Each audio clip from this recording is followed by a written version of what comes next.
You are scheduled to be executed tomorrow morning at 7 o'clock if you don't receive another stay. What is going through your mind? What thoughts have you had in these last few days? Well, I won't kid you to say that it's something that I feel that I am in control of, or something that I've come to terms with, because I haven't. It's a moment-by-moment thing. Sometimes I feel very tranquil, and other times I don't feel tranquil at all. What's going through my mind right now is to use the minutes and hours that I have left as fruitfully as possible and see what happens. It helps to live in the moment in the essence that we use it productively. So right now I'm feeling calm, and in large part because I'm here with you. For the record, you are guilty of killing many women and girls. Is Yes. that correct? Yes, that's true. Ted, how did it happen? Take me back. What are the antecedents of the behavior that we've seen? So much grief, so much sorrow, so much pain for so many people. Where did it start? How did this moment come about? That's the question of the hour, and one that not only people much more intelligent than I have been working on for years, but one that I've been working on for years and trying to understand. Is there enough time to explain it all? I don't know. I think I understand it, though. Understand what happened to me, to the extent that I can see how certain feelings and ideas developed in me to the point where I began to act out on them. Certain very violent and very destructive feelings. All right, let's go back then to those roots. First of all, you, as I understand it, were raised in what you consider to have been a healthy home. Absolutely. You were not physically abused, you were not sexually abused, you were not emotionally abused. No, in no way. And that's part of the tragedy of this whole situation, is because I grew up in a wonderful home with two dedicated and loving parents, one of 5 brothers and sisters. A home where we as children were the focus of my parents' lives, where we regularly attended church, 2 Christian parents who did not drink, they did not smoke, there was no gambling, there was no physical abuse or fighting in the home. I'm not saying this was Leave It to Beaver. It wasn't a perfect home. No, I don't know that such a home exists, but it was a fine, solid Christian home, and nobody, I hope no one will try to take the easy way out and to try to blame or otherwise accuse my family of contributing to this, because I know, and I'm trying to tell you as honestly as I know what happened, and I think this is the message I want to get across. But as a young boy, and I mean a boy of 12 or 13, certainly, that I encountered outside the home again, in the local grocery store, or the local drugstore, the softcore pornography, what people call softcore. But as I think I explained to you last night, Dr. Dobson, in an anecdote, that as young boys do, we explored the back roads and sideways and byways of our neighborhood, and oftentimes people would dump the garbage and whatever they were cleaning out of their house, and from time to time we'd come across pornographic books of a harder nature than more graphic, you might say, more explicit nature than we would encounter, let's say, in your local grocery store. And this also included such things as, let's say, detective magazines and more hardcore. Those that involve violence. Yes, and and this is something I think I want to emphasize, is the most damaging kinds of pornography. And again, I'm talking from personal experience. Hard, real, personal experience. The most damaging kinds of pornography are those that involve violence and sexual violence, because the wedding of those two forces, as I know only too well, brings about behavior that is just too terrible to describe. Now, walk me through that. What was going on in your mind at that time? Okay, before we go any further, I think it's important to me and that people that people believe what I'm saying, to tell you that I'm not blaming pornography and not saying that it caused me to go out and do certain things. And I take full responsibility for whatever I've done and all the things that I've done. That's not the question here. The question and the issue is how this kind of literature contributed and helped mold and shape the kinds of violent behavior. It fueled your fantasies, didn't it? Well, in the beginning it fuels this kind of thought process.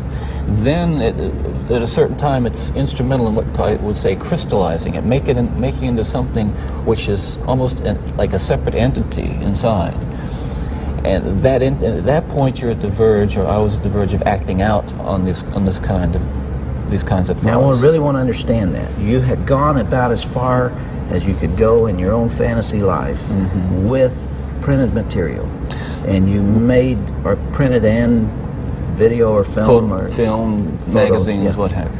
Yeah. And then there was the urge to take that little step or big step over to a physical event. And it happens. It happened in stages, gradually. It doesn't necessarily, not to me at least, happen overnight. My experience with, I'd say, pornography generally, but with pornography that deals on a violent level with sexuality, is that once you become addicted to it, and I look at this as a kind of addiction, like other kinds of addiction, I would keep looking for more potent, more explicit, more graphic kinds of material. Like an addiction, you keep craving something which is harder, something which gives you a greater sense of excitement, until you reach the point where the pornography only goes so far. You reach that jumping off point where you begin to wonder if maybe actually doing it will give you that which is beyond just reading about it or looking at it. How long did you stay at that point before you actually assaulted someone? Well, yeah, you see, that is a very delicate point in my own development, and we're talking about having reached the point, or a gray area that surrounded that point over a course of years. You don't remember how long that was? Well, I would say a couple of years. And what I was dealing with there were very strong inhibitions against criminal behavior or violent behavior that had been conditioned into me, bred into me in my environment, in my neighborhood, in my church, in my school. Things which said, no, this is wrong. I mean, even to think of it is wrong, but certainly to do it is wrong. And I'm on that edge, and you might say the last vestiges of restraint. The barriers to actually doing something were being tested constantly and assailed through the kind of fantasy life that was fueled largely by pornography. Do you remember what pushed you over that edge? Do you remember the decision to go for it? Do you remember where you decided to throw caution to the wind? Again, when you say pushed, I know what you're saying. I don't want to infer again. I understand that. That I was some helpless kind of a victim, and yet we're talking about an influence that is the influence of violent types of media and violent pornography, which was an indispensable link in the chain of behavior, the chain of events that led to the behaviors, to the assaults, to the murders, and what have you. It's a very difficult thing to describe.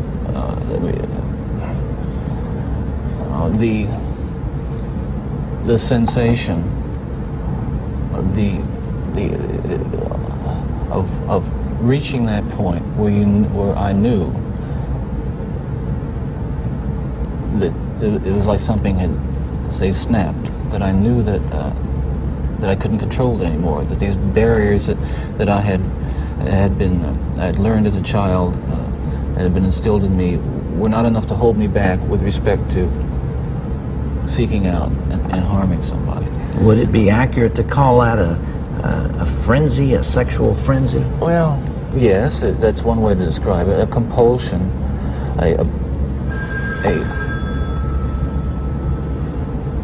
building up of this destructive energy. Another factor here that I haven't mentioned is the use of alcohol.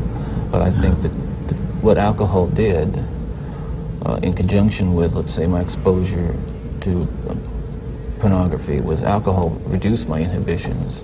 At the same time, the fantasy life that was fueled by pornography eroded them further. In the early days, you were nearly always about half drunk when you did these things. Is that right? Yes. Yes. Was that always true? I would say that was generally the case, almost without exception. All right, if I can understand it now, there's this battle going on within. There are the conventions that you've been taught. There's the right and wrong that you learned as a child. And then there is this unbridled passion fueled by your plunge into hardcore violent pornography. And those things are at war with each other. Yes. And then with the alcohol diminishing the inhibitions, you let go. Well, yes, and you can summarize it that way, and that's accurate, certainly. And it just occurred to me that some people would say that, well, I've seen that stuff and it doesn't do anything to me. And I can understand that. Virtually everyone can be exposed to so-called pornography, and while they're aroused to it to one degree or another, not go out and do anything wrong. Well, the addictions are like that. They affect some people more than they affect others. Well, but there is a percentage of people affected by hardcore pornography in a very violent way, and you're obviously one of them. That was a major component, and I don't know why I was vulnerable to it. All I know is that it had an impact on me that was just so central to the development of the violent behavior that I engaged in. Ted, after you committed your first murder, what was the emotional effect on you? What happened in the days after that?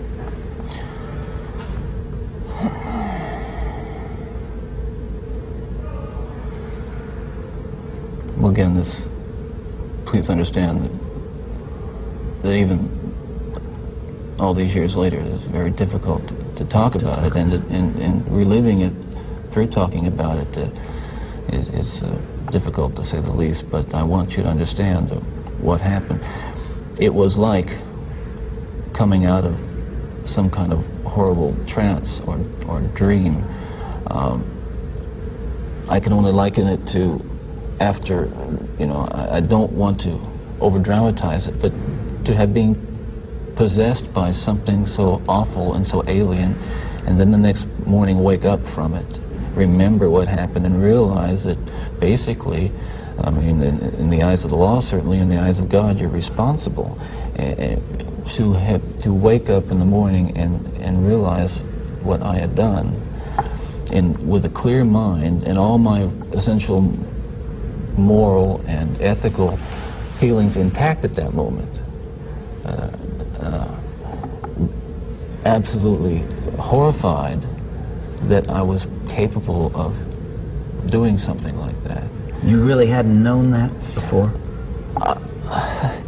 There is just absolutely no way to describe, first,